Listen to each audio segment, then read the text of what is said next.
kemuliaan bagimu di tempat maha tinggi. Mari dalam hadirat Tuhan, sungguh-sungguh sama-sama katakan, oh Yesusku,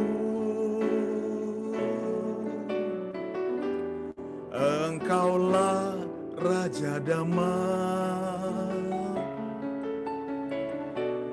Kau turun ke dunia,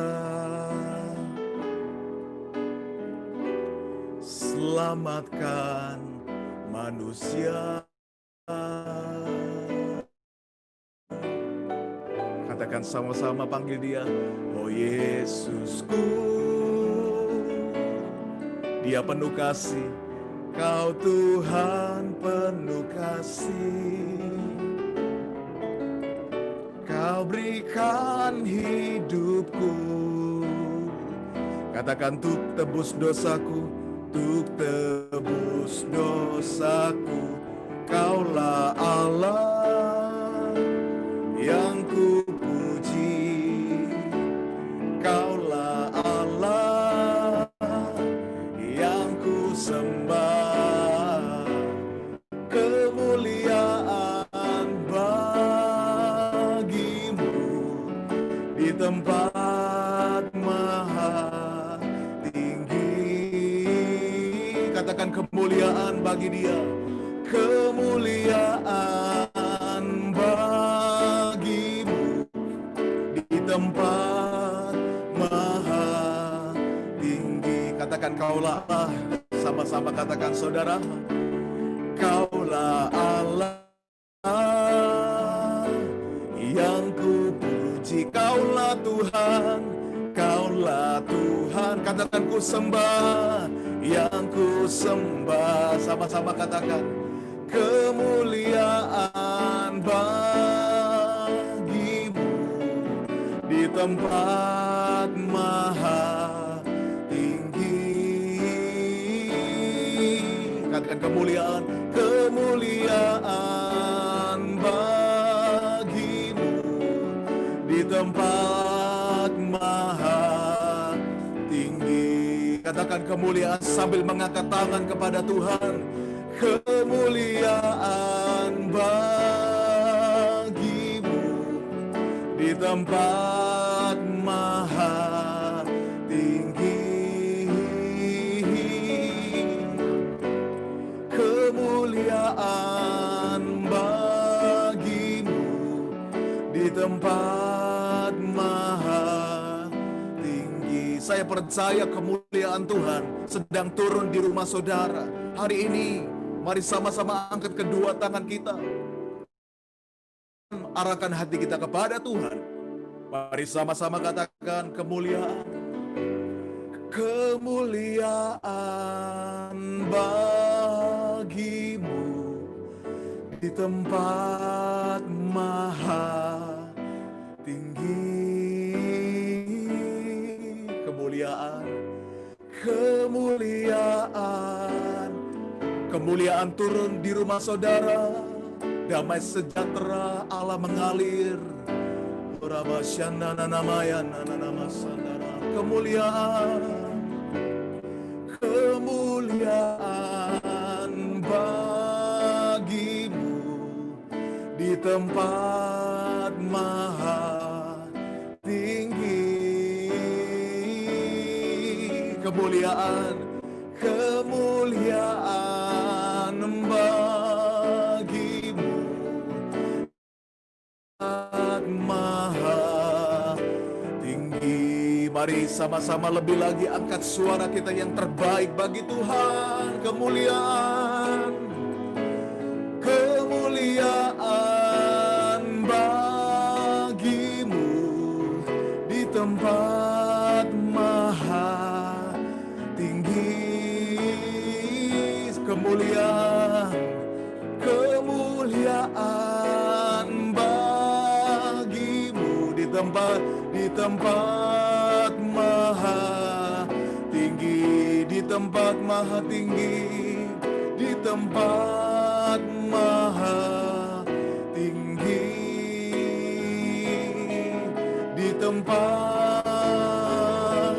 maha. Mari sama-sama yang percaya tinggi. Mari kita mulai menyembah Dia. Sigiria lalabashana nanaboria nanamasindia.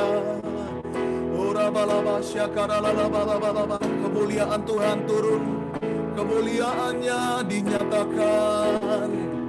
Shekinah glory, sinar kemuliaan Tuhan turun di rumah saudara. Ora masyana nananamaya nananamasanda. Haleluya, haleluya. Mari angkat suara saudara. Mari jangan jadi penonton. Mari semua menyembah Tuhan. Mari semua menyembah. Haleluya. Haleluya. Ora masyangara namaya nanamasana. We worship you, Lord. Kami sembah Tuhan. Bless the Lord. Bless the Lord, oh my soul. Oh my soul. Worship His holy name. Sing like never before. Sing like never before.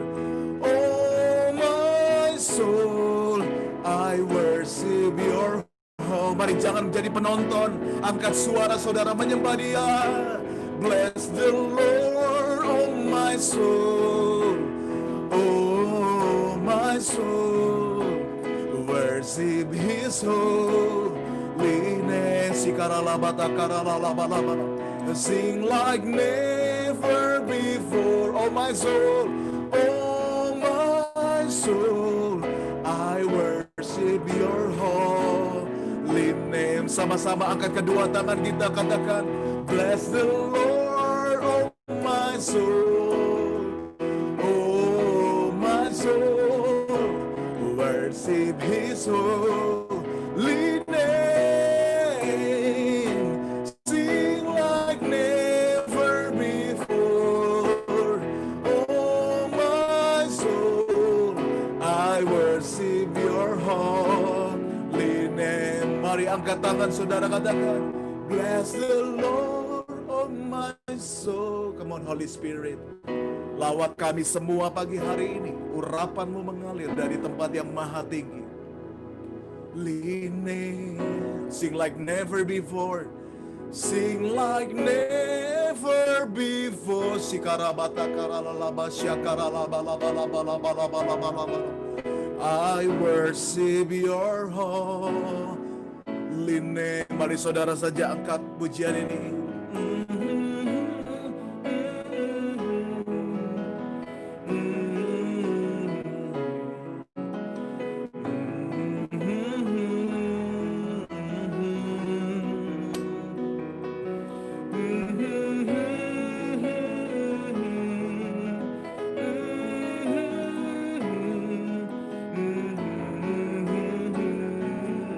Mari jangan jadi penonton, saudara, angkat suaramu sembah Dia. Na na na na na na na na na na.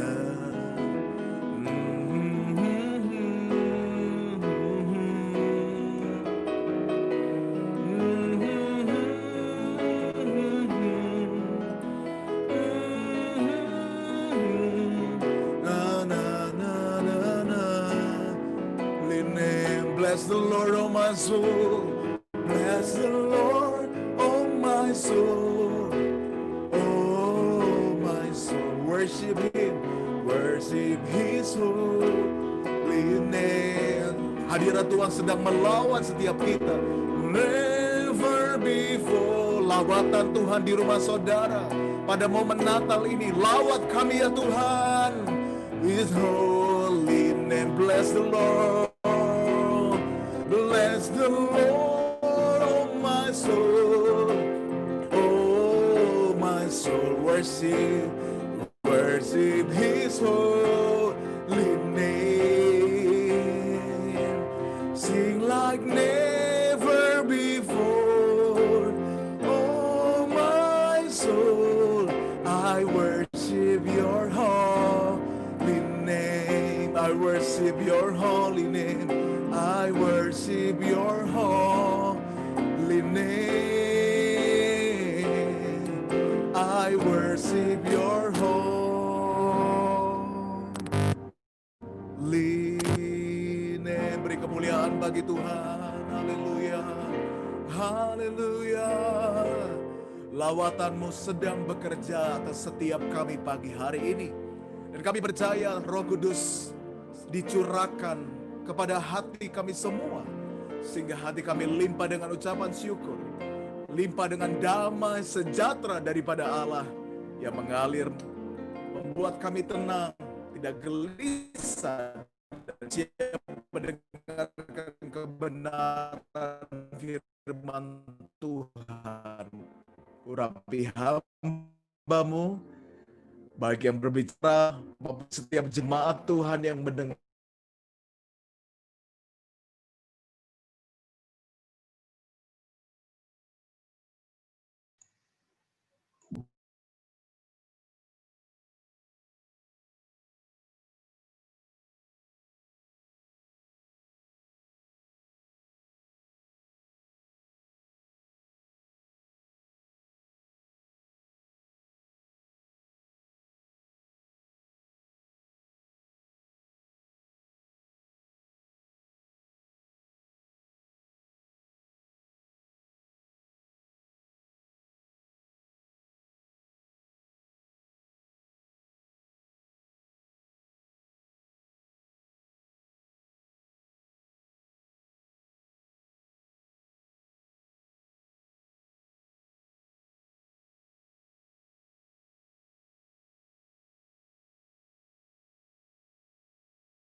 Maaf saudara, ada gangguan sinyal. Apakah suara saya sudah terdengar? Boleh lambaikan tangan?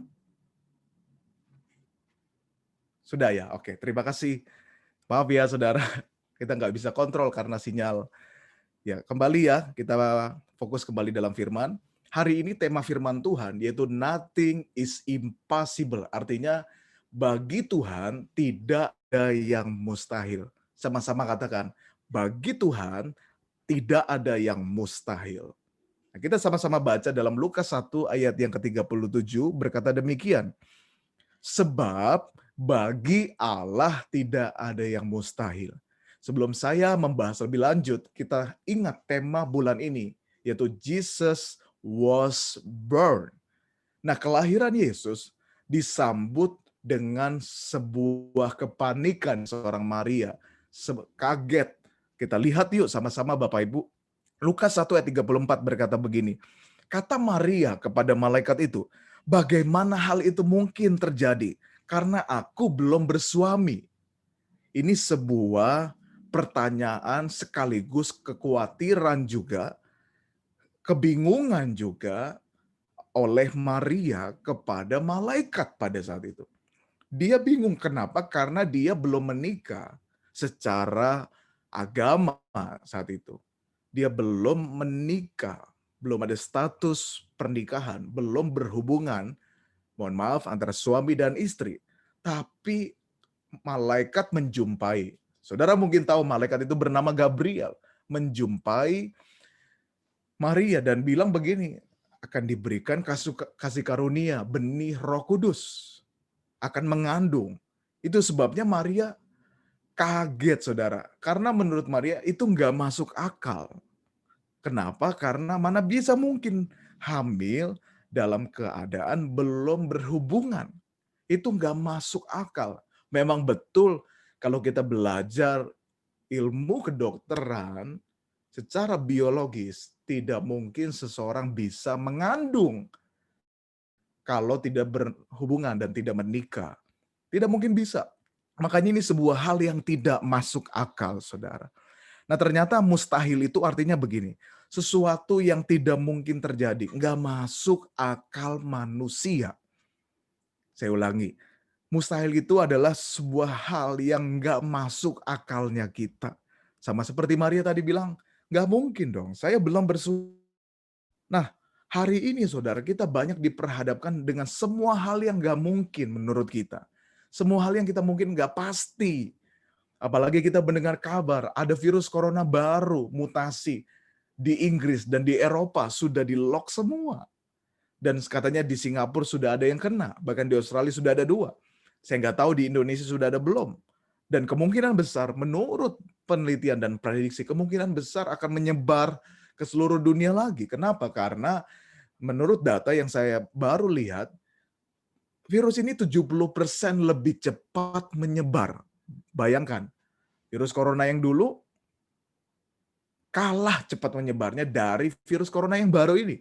70% lebih cepat. Wow, ini sebuah hal yang bisa membuat kita jadi bingung untuk menghadapi hidup ke depan. Membuat kita bisa jadi panik, kaget.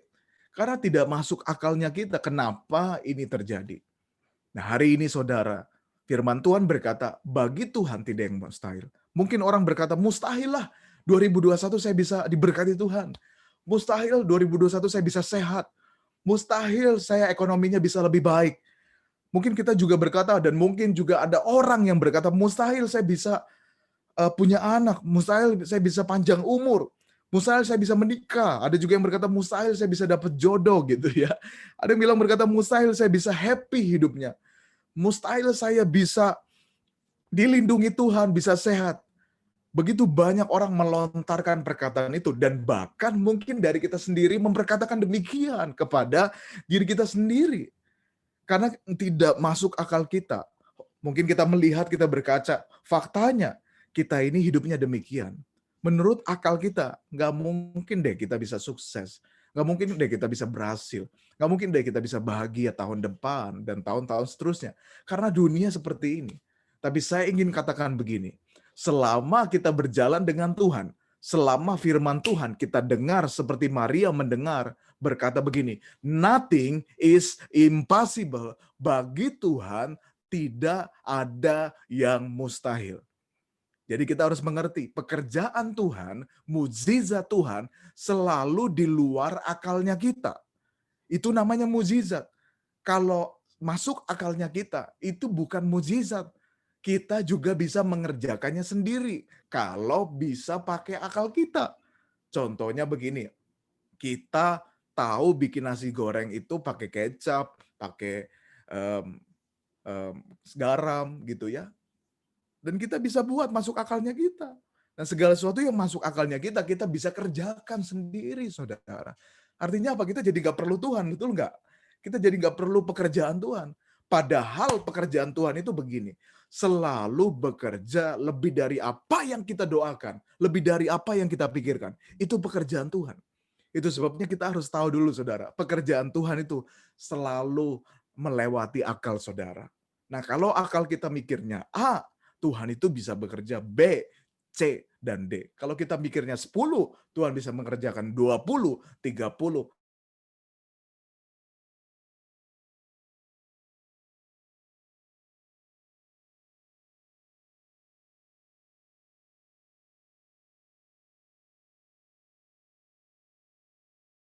5.000 orang. Seharusnya mana mungkin kalau menurut akal 5 roti 2 ikan memberi makan 5.000 orang. Nggak masuk akal. Namun Yesus mengucap berkat, berdoa kepada Bapa di surga. Dan mujizat terjadi. Semua orang, ribuan orang bisa diberi makan. Bahkan Alkitab mencatat sisa 12 bakul. Wow, ini di luar akal manusia bisa terjadi. Nah, saudara, cek sama-sama di perjanjian lama sampai perjanjian baru. Bahkan melalui Christmas, Natal, kelahiran Yesus, pekerjaan Tuhan selalu dinyatakan melalui mukjizat yang di luar akal saudara. Nah, itu sebabnya jangan lagi kita sama-sama mengandalkan akal kita sendiri. Belajar sama-sama dengar firman Tuhan. Sebab bagi Allah tidak ada yang mustahil.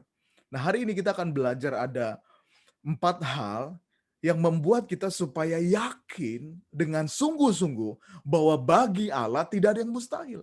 Yang pertama, kita jangan terlalu banyak mendengar omongan orang yang salah tentang kita. Saya ulang saudara ya, yang pertama, jangan terlalu banyak mendengar omongan yang salah dari orang lain tentang kita, saudara.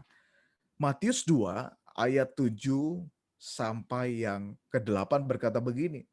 Lalu dengan diam-diam Herodes memanggil orang-orang Majus itu dan dengan teliti bertanya kepada mereka.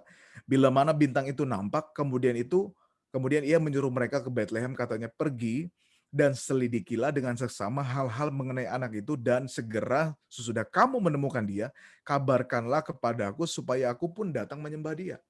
Ini omongan pembicaraan dari Herodes.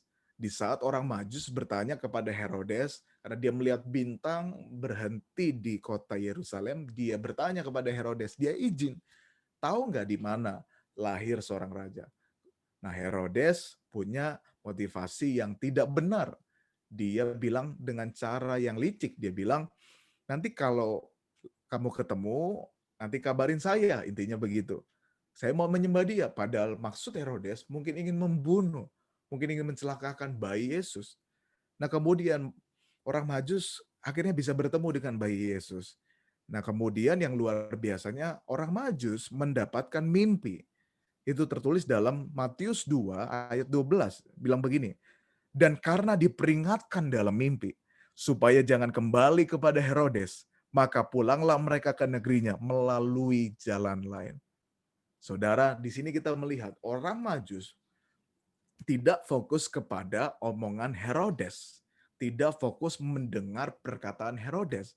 Awalnya mungkin ya mendengar, tapi ketika dia mendapatkan mimpi, diperingatkan oleh Tuhan, kemudian dia tidak pergi ke Herodes. Dia nggak kasih tahu bahwa dia sudah ketemu bayi Yesus. Dia langsung pulang ke negerinya. Dan perhatikan baik-baik, pulang ke negerinya, itu pun nggak melalui jalan yang sama. Takut ketahuan Herodes. Dia melalui jalan lain. Itu sebabnya bayi Yesus tidak ditemukan oleh Herodes di tempat yang aman. Nah, kalau seandainya saat itu, bayangkan, orang Majus mendengar omongan Herodes. Apa yang terjadi, saudara? Bayi Yesus pasti udah ketahuan di mana posisinya, lokasinya di mana, dan Herodes pasti akan memerintahkan semua pasukannya untuk apa? Membunuh bayi Yesus. Tapi orang Majus tidak mendengar perkataan daripada Herodes. Dia hiraukan. Padahal Herodes bilangnya baik loh. Saya mau menyembah dia dong kalau ketemu. Padahal Herodes punya maksud yang lain. Tapi karena Tuhan tahu rencana manusia yang jahat, tapi Tuhan menghalau itu semua. Nah, saudara, hari ini belajar dari orang Majus. Apa yang mereka lakukan tidak ditentukan dari omongan Herodes. Tidak ditentukan dari orang lain. Nah, hari ini, mulai detik ini juga, mari saudara, apa yang saudara lakukan, hidup saudara, jangan ditentukan lagi oleh perkataan orang lain yang salah tentang saudara. Karena apa?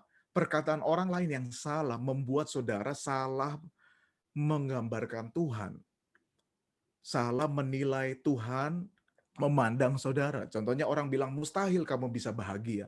Nah, kemudian kita jadi punya persepsi yang sama. Oh, saya mustahil ya bahagia. Oh, Tuhan juga membuat saya nggak bahagia. Jadi kita bisa punya keyakinan yang salah. Padahal kalau di dalam Tuhan, janji Tuhan, berbahagialah orang yang takut akan Tuhan. Ada janji Tuhan tentang kebahagiaan. Cari firman Tuhan. Sehingga itu yang membangkitkan kepercayaan saudara bahwa bagi Tuhan tidak ada yang mustahil. Nah, saudara mungkin ingat dari kecil, saudara mungkin punya teman-teman yang ngebully, yang ngomongin saudara, saudara ini nggak mampu, saudara ini jelek, saudara ini maaf bodoh, saudara ini nggak bisa, saudara ini begini, begini, begini. Bahkan mungkin keluarga saudara sendiri pernah memperkatakan yang buruk tentang saudara. Tapi hari ini saya ingin katakan kepada kita semua, jangan lagi mendengar omongan orang yang salah. Tapi dengar perintah Tuhan, dengar Tuhan. Karena iman timbul dari pendengaran akan firman Tuhan. Itu yang melahirkan keyakinan bahwa nothing is impossible in Jesus' name. Amin. Saya mau kesaksian sedikit ketika saya merencanakan pernikahan. Ada orang-orang terdekat, bahkan keluarga, yang berkata bahwa saya nggak mungkin bisa menikah. Saya nggak layak, saya nggak mampu gitu ya. Tapi saat itu memang agak terganggu, saudara. Tapi saya belajar tidak mendengar omongan yang salah tentang hidup saya. Saya belajar mendengar apa yang Tuhan mau lakukan. Dan mulai meneguhkan hati dari perkataan Tuhan.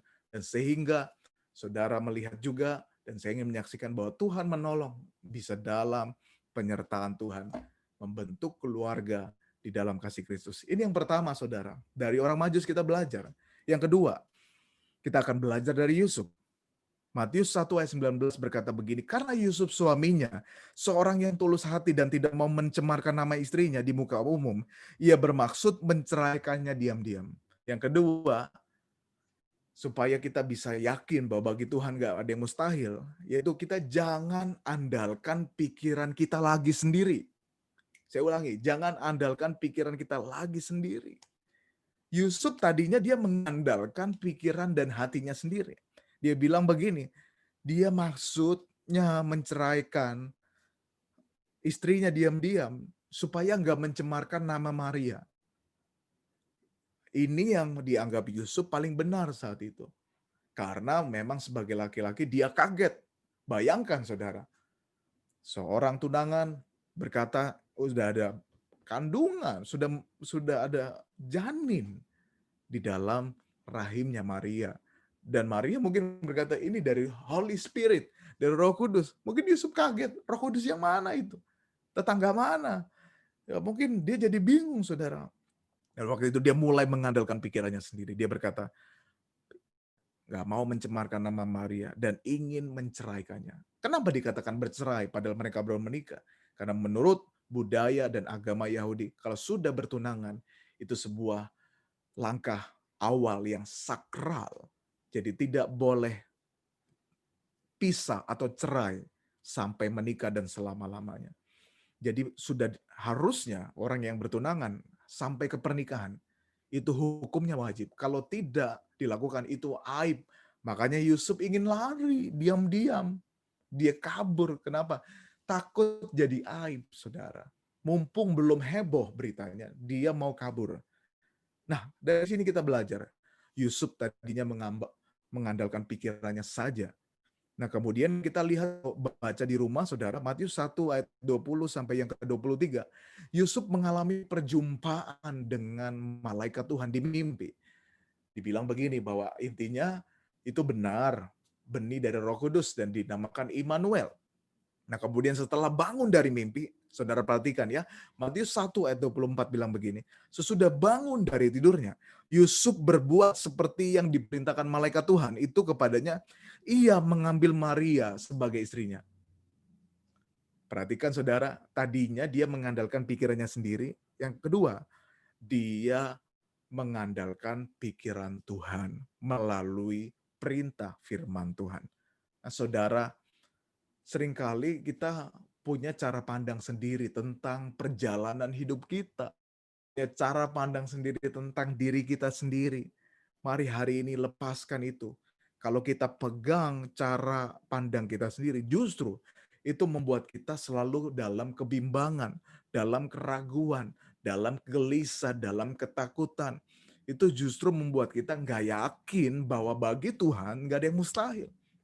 Akal kita selalu menghalangi pekerjaan Tuhan Kalau kita tidak menyerahkan akal kita kepada Tuhan dan tidak mau memiliki akal Tuhan di akal kita, membuat kita selalu dalam keraguan di dalam hidup ini.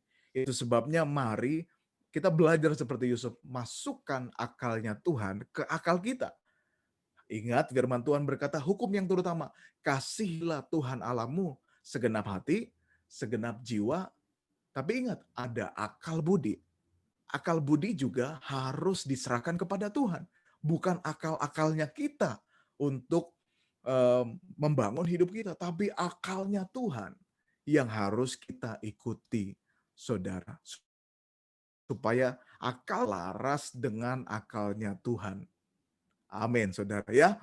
Jadi jangan andalkan pikiran kita. Itu yang membuat kita jadi gelisah dan takut menghadapi hari-hari depan. Andalkan pikiran Tuhan.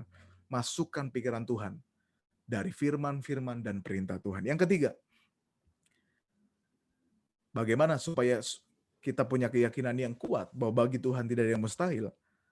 Di dalam Lukas 1 ayat 38 berkata begini, sesungguhnya aku ini adalah hamba Tuhan. Jadilah padaku menurut perkataanmu itu. Lalu malaikat itu meninggalkan dia. Yang ketiga, kita mau belajar kenal siapa Tuhannya. Ternyata kerinduan mau belajar mengenal Tuhan membuat kita semakin punya keyakinan yang kuat bahwa hidup ini selalu disertai mujizat. Nah, saudara, sebuah perkataan Maria, dia menggambarkan dirinya begini. Sesungguhnya aku ini adalah hamba Tuhan. Arti hamba Tuhan bukan berarti harus melayani di gereja. Itu hamba Tuhan, bukan. Hamba Tuhan bukan berarti saudara yang melayani sebagai guru sekolah minggu, melayani sebagai pembicara, melayani sebagai singer, melayani sebagai apapun juga. Itu bukan hamba Tuhan. Itu hanya sebagian menggambarkan hamba Tuhan. Tapi hamba Tuhan yang tercatat dalam Alkitab selalu digambarkan Tuhan itu Tuhannya, hamba itu kita. Artinya begini saudara, dalam seluruh kehidupan kita, apapun yang kita lakukan, kita mengabdi kepada Tuhan kita. The Lord is Jesus. Tuhan kita adalah Yesus Kristus. Kita ini hamba. Kenapa saudara disebut hamba? Kita ini tadinya budak dosa. Tapi karena kita sudah ditebus dengan darah yang mahal, kita jadi hamba Kristus, hamba kebenaran. Nah, saudara, kalau kita menyebutkan diri kita hamba Tuhan, berarti saya berkata, ini sebuah kategori seseorang yang sungguh-sungguh sudah mengenal Tuhan. Orang yang sungguh-sungguh mengerti hidupnya ini siapa dan untuk Tuhan, saudara. Hamba Tuhan selalu mengarahkan dirinya mengabdi sepenuh kepada Tuhan. Tidak harus saudara meninggalkan pekerjaan saudara, lalu saudara menjadi penginjil. Tidak. Tapi saudara mungkin berbisnis. Saudara mungkin jadi pengacara, mungkin jadi guru, mungkin jadi dokter, mungkin jadi pengusaha, mungkin jadi pekerja. Kalau saudara melakukan karena saudara kenal siapa Tuhan saudara, segala sesuatu seperti untuk Tuhan, maka saudara disebut hamba Tuhan. Saya hamba Tuhan yang melayani sebagai di bidang rohani. Nah, saudara juga hamba Tuhan, melayani Tuhan di dalam pekerjaan saudara. Nah, sebuah ungkapan hamba Tuhan menggambarkan tadi saya bilang, orang yang sudah mengenal Tuhan. Dia belajar mengenal Tuhan. Nah, saudara yang terkasih, kalau kita mengenal Tuhan hanya sepotong-sepotong, ternyata membuat kita tidak tahu keindahan Tuhan. Nah, kalau kita nggak tahu keindahan Tuhan, kita jadi nggak gitu yakin siapa sih sebenarnya Tuhan kita. Nah, itu sebabnya saya ingin kasih sebuah gambaran. Nah, ada orang yang jalan-jalan ke Bandung, saudara. Nah, namanya yang pertama Tono, yang kedua Tini. Tono ketika selesai melakukan wisata dari Bandung, dia balik ke Jakarta, dia cerita sama temannya, sama keluarganya juga. Dia bilang, wah Bandung itu gunung-gunungnya bagus, ada Kawah Putih, ada Lembang, di Lembang ada farmhouse, ada floating market, ada hutan pinus dan lain sebagainya. Dia senang sekali, tapi dia bilang Bandung makanannya nggak enak. Kata si Tono, saudara, Bandung makanannya kurang enak karena manis atau pedas. Dia kurang suka. Nah, dia hanya mau mengenal Bandung, gunung-gunungnya doang.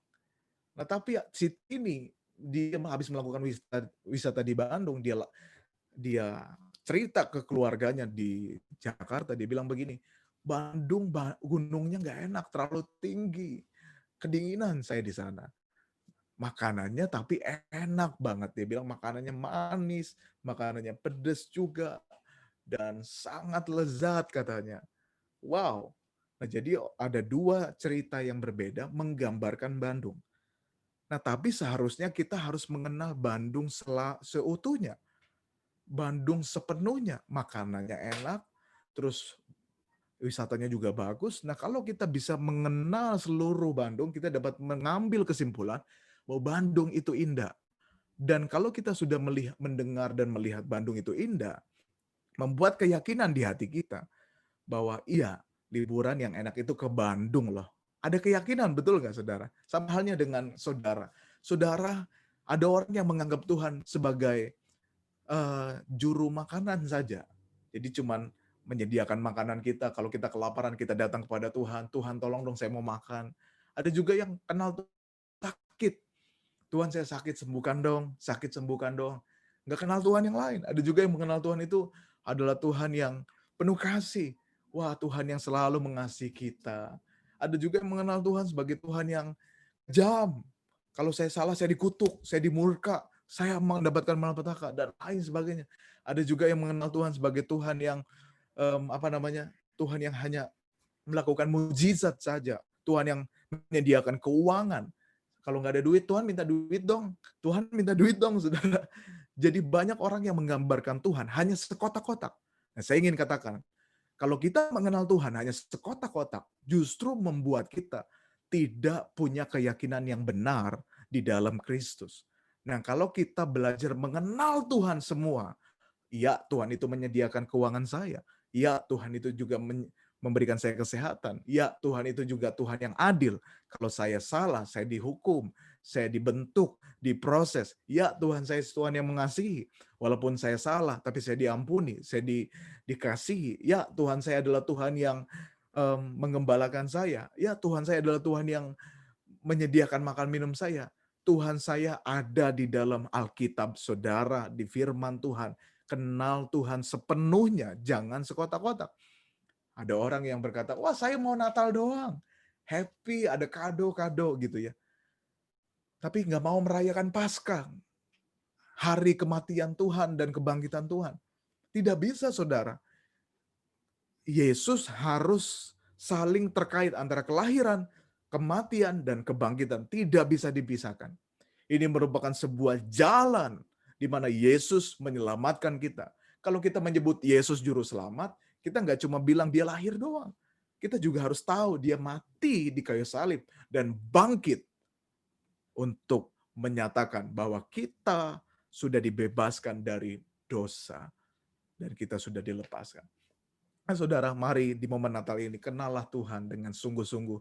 Jangan hanya dari cara melihat kita yang lama, dari cara pandang kita yang baru.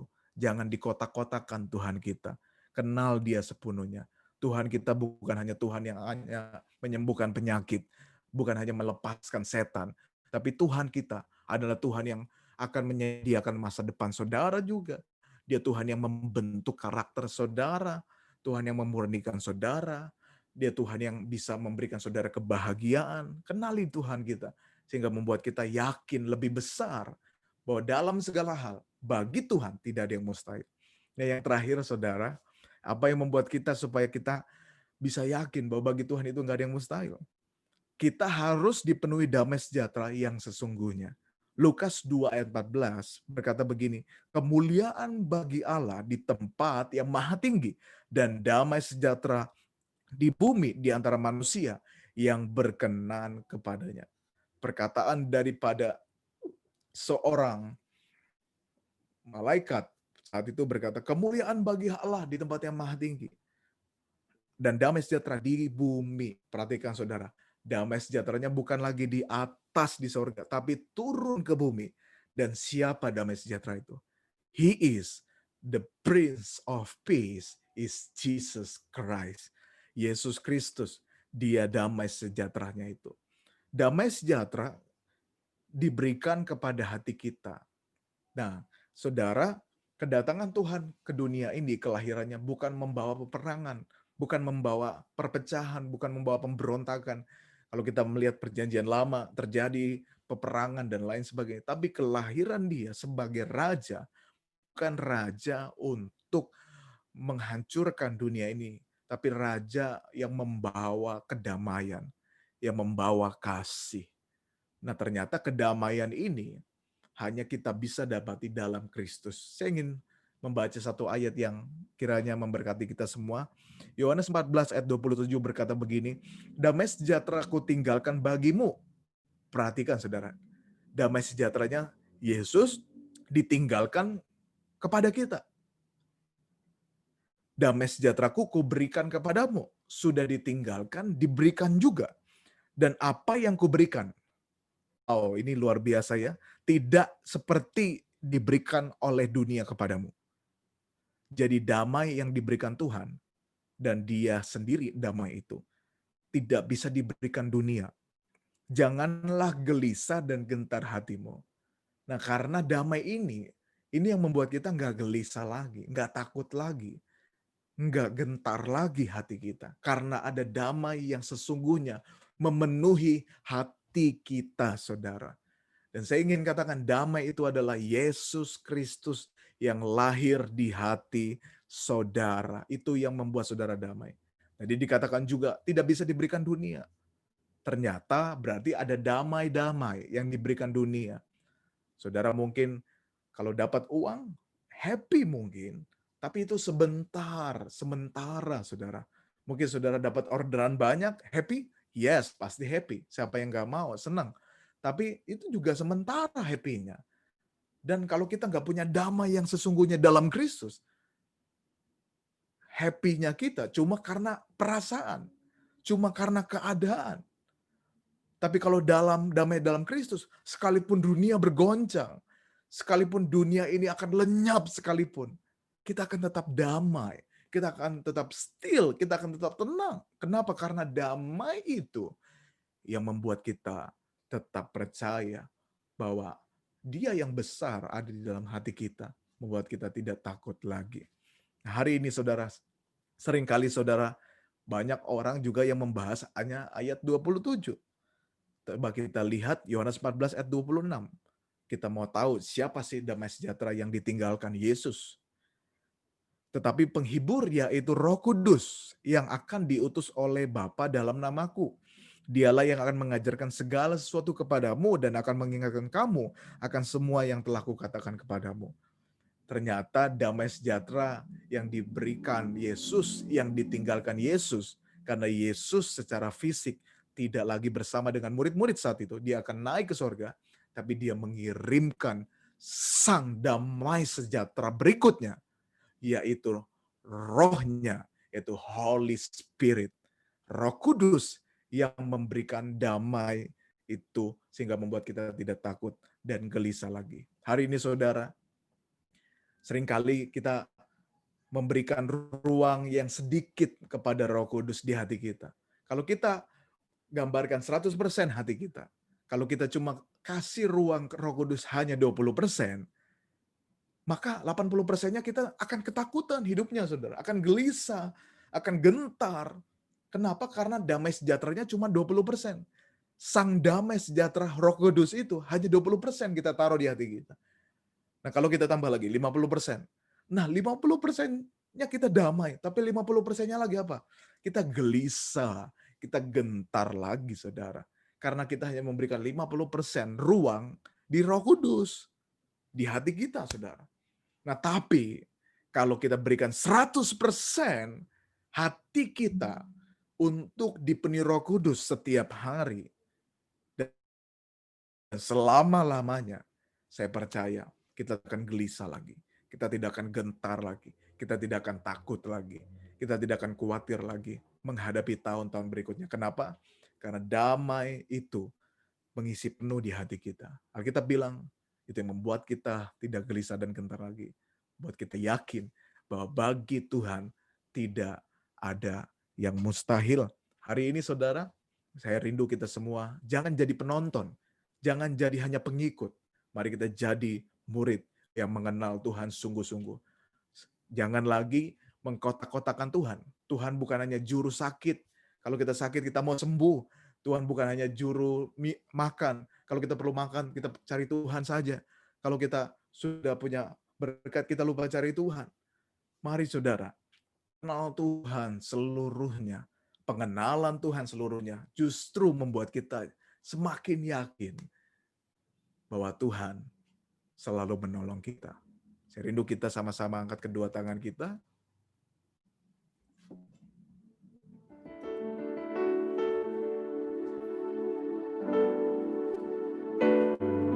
Kemuliaan bagimu di tempat maha tinggi. Kemuliaan bagimu di tempat maha tinggi. Sama-sama katakan kemuliaan bagimu di tempat maha tinggi. Kemuliaan bagimu di tempat maha tinggi. Lagu ini berkata kemuliaan di tempat maha tinggi. Damai sejahtera pun awalnya di tempat yang maha tinggi. Tetapi Alkitab berkata kemuliaan bagi Allah di tempat yang maha tinggi dan damai sejahtera di bumi. Ternyata damai sejahtera itu datang ke bumi dan itu Yesus Kristus. Dan damai sejahtera itu ditinggalkan kepada kita, diberikan kepada kita yang dinamakan Roh Kudus. Jangan beri ruang 50% untuk Roh Kudus di hati saudara. Berikan 100% sehingga membuat saudara selalu damai sejahtera. Karena Roh Kudus yang jaga hati saudara. Nah, kalau kita penuh dengan damai sejahtera, saya percaya keyakinan yang kuat terbangun setiap hari dalam hidup kita. Membuat kita nggak gelisah lagi. Membuat kita nggak gentar lagi. Kenapa? Karena ada Roh Kudus yang menguatkan, menolong, dan menghibur. Dan saya percaya kalau kita punya iman, punya kepercayaan dan pengharapan dan kasih yang kuat kepada Tuhan, saya percaya nothing is impossible in Jesus' name. Tidak ada yang mustahil bagi Tuhan. Segala sesuatu mungkin bagi Tuhan. Saya berdoa, mungkin saudara punya penyakit, perkatakan bagi Tuhan tidak ada yang mustahil. Dalam nama Tuhan Yesus disembuhkan. Mungkin saudara punya masalah keuangan, saya perkatakan dalam nama Tuhan Yesus, Tuhan akan pulihkan keuangan saudara. Bagi Tuhan tidak ada yang mustahil. Mungkin saudara punya masalah dengan keluarga, dengan suami dan istri dan anak-anak. Saya perkatakan Tuhan pulihkan. Bagi Tuhan tidak ada yang mustahil. Keluarga saudara dipulihkan, dipenuhi dengan kasih Kristus. Mungkin saudara dalam kesulitan makan minum, di dalam nama Tuhan Yesus, Tuhan baginya tidak ada yang mustahil. Diberikan kecukupan, kesediaan makanan dan minuman. Mungkin saudara dalam keadaan yang tidak tahu harus berbuat apa untuk 2021 di perusahaan atau usaha saudara. Bagi Tuhan tidak yang mustahil. Tuhan akan tolong dan memberikan hikmat dan jalan keluar di dalam setiap pekerjaan dan usaha saudara. Hari ini Bapak hamba berdoa, setiap jemaat Tuhan dibangkitkan. Yesus lahir di hati kami, damai sejahtera Roh Kudus mengambil alih hati kami sepenuhnya. Dan damai sejahtera itu yang membangun keyakinan di hati kami semua. Bagi Tuhan tidak ada yang mustahil. Dalam nama Tuhan Yesus kami telah berdoa. Terima kasih buat firman-Mu. Haleluya. Amin, saudara. Ya, terima kasih Bapak Ibu Saudara telah mendengarkan firman Tuhan. Saya menyerahkan kepada media untuk menampilkan sebuah karya dari anak sekolah minggu. Saya silakan.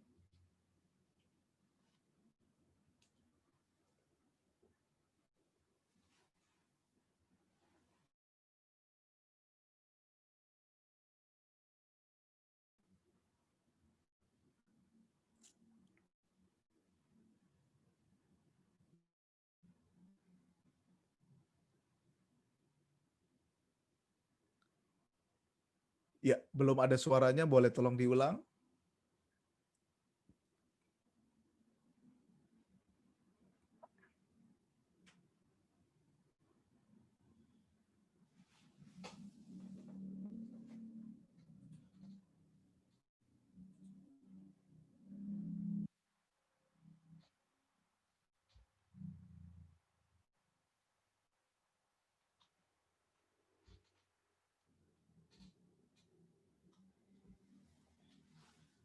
Ya, terima kasih atas pelayanannya saudara hari ini.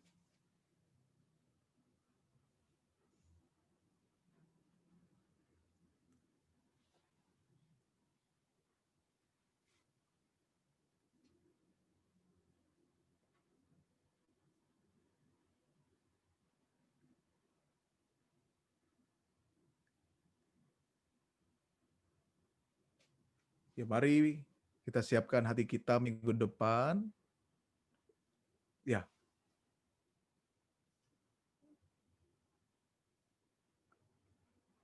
bisa next.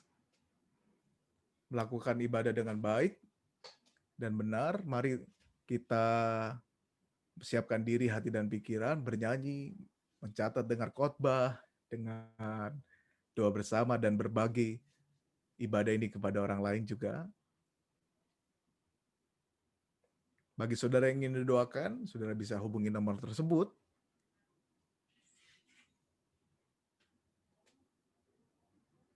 Bagi saudara yang ingin memberi persembahan, Tuhan taruh di hati saudara, mari berikan di nomor rekening yang tertera ada di handphone atau screen saudara.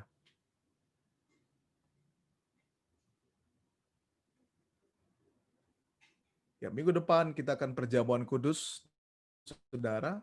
Mari kita sama-sama menyambut tahun depan dengan antusias. Dan akan diumumkan saudara dalam waktunya, dalam pertimbangan dan gembala sidang, apakah kita akan melakukan ibadah on-site di minggu keberapa di tahun depan. Kita akan sama-sama tetap melihat situasi dan kondisi dan kebijakan daripada gembala sidang, yaitu Pak Abraham Living. Dan minggu depan siapkan hati saudara dalam perjamuan kudus, siapkan roti dan anggur, kalau tidak ada roti bisa biskuit, kalau tidak ada anggur bisa minuman yang berwarna merah atau bisa sirup yang rasa anggur juga bisa saudara ya.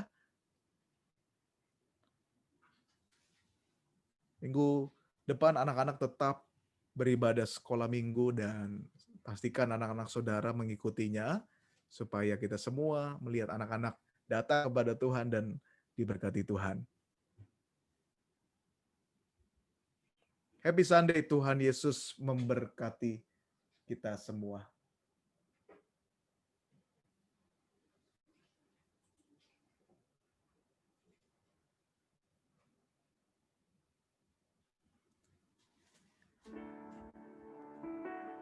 Ya, kita akan tutup ibadah kita pada hari ini. Saya minta kesediaan Ibu Kim Kim untuk berdoa syafaat.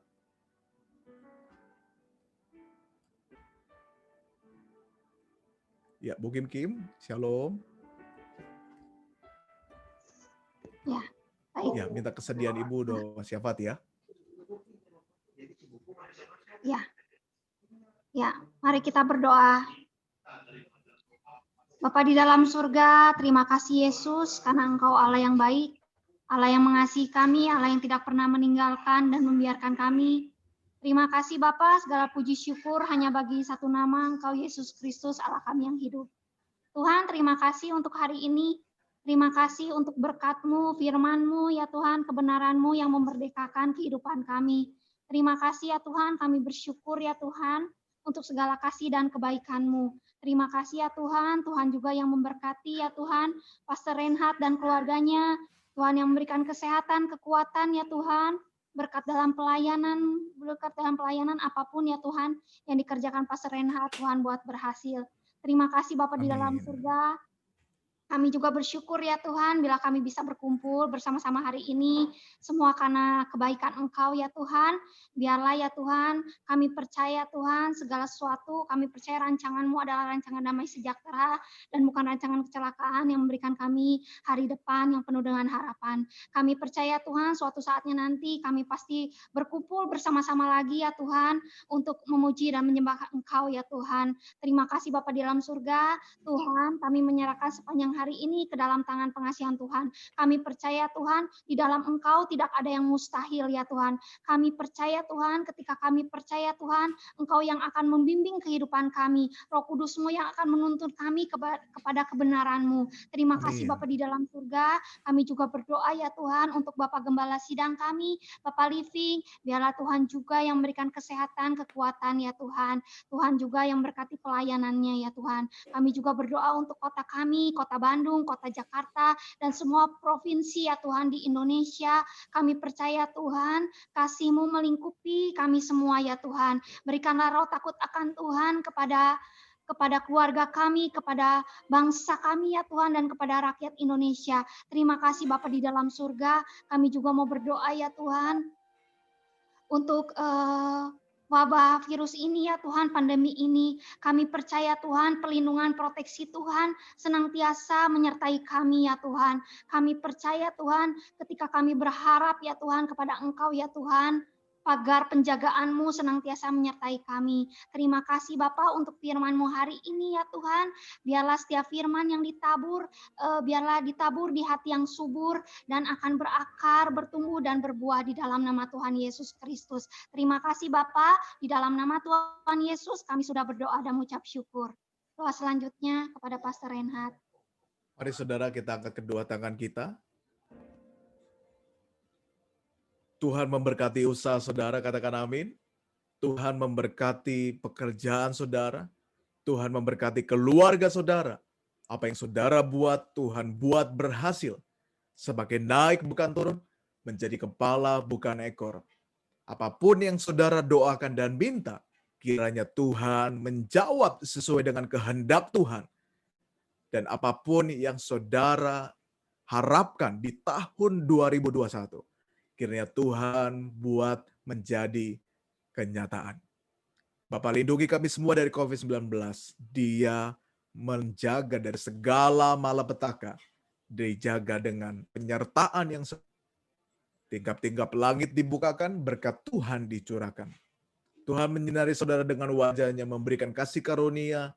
Terimalah berkat dari Tuhan, cinta kasih, serta persekutuan yang indah dengan Roh Kudus yang menyertai saudara sekalian sampai Maranatha, Tuhan Yesus datang kedua kali. Yang percaya sama-sama katakan amin. Mari saudara kita sama-sama video kita sama-sama ingin merayakan Christmas ini. Kita nyanyi sama-sama ya saudara. Merry Christmas. We wish you a Merry Christmas. We wish you a Merry Christmas. We wish you a Merry Christmas. We wish you a Merry Christmas and a Happy New Year. Sama-sama kalau bisa kita buka mic-nya semua. Kita akan nyanyi sama-sama ya saudara. We wish you a Merry Christmas. We wish you a Merry Christmas. We wish you a Merry Christmas and a Happy New Year. Sekali lagi katakan, we wish you a Merry Christmas. We wish you a Merry Christmas.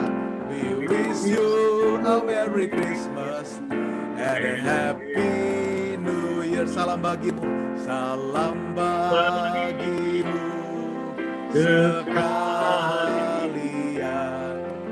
Selamat Hari Natal dan Tahun Baru. Selamat Hari Natal. Selamat Hari Natal. Selamat Hari Natal. Selamat Hari Natal dan Tahun Baru. Sekali lagi. Selamat Hari Natal. Selamat Hari Natal. Selamat Hari Natal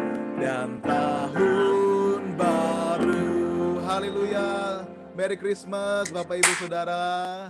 Biarlah damai sejahtera sukacita Natal mengalir atas kita semua. Selamat Natal Pak Willy, Bu Kim Kim, Pak Rizal, Pak Robert, Pak Aming, Bu Vivi, Pak Willy, Bu Esther, Pak Wenhao, Bu Sandra, Santo, dan Bu Cing Cing. Selamat Natal semua. Merry Christmas semuanya. Christmas ya. Sekalipun nggak ketemu, tapi damai dan sukacita itu kita bisa sama-sama rasakan ya. Puji Tuhan. Iya, kita terus berdoa. Kiranya dalam waktu Tuhan kita bisa bertemu bersama-sama sesuai dengan rancangan Tuhan ya. Merry Christmas sekali lagi. Tuhan Yesus memberkati. Shalom. Tetap jaga kesehatan saudara ya. Tetap jaga kesehatan dan tetap percaya bahwa Tuhan akan selalu pelihara. Amin ya. Tuhan berkati semua.